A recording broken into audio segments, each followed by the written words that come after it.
This Friday marks 19 years since the September 11th terror attack, the worst act of terrorism on U.S. soil. In this week's Veterans Voice, meet one veteran who turned a national tragedy into a lifelong career in public service.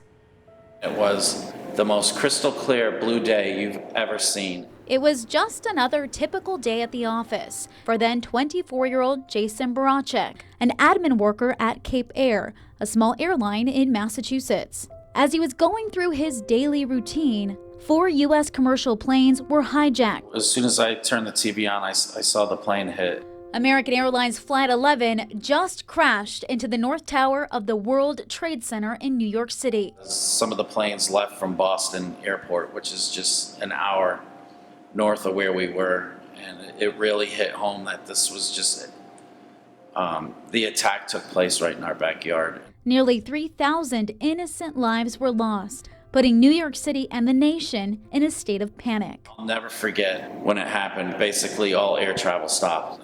Something I've never seen before.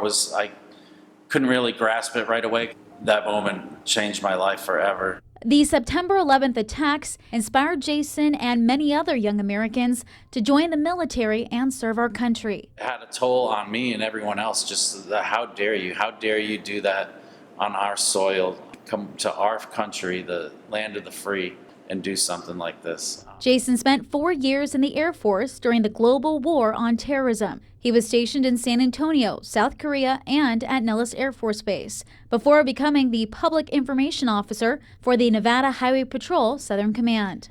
Now, on the 19th anniversary of 9/11, Trooper Boracek says it's our job to understand the impact that day had on our country and prevent it from ever happening again. Just the civilians who were killed for doing nothing more than getting up and going to work in the morning. It's just one of those things, we always say never forget. You can never forget. If you forget something like this, down the road it could be repeated.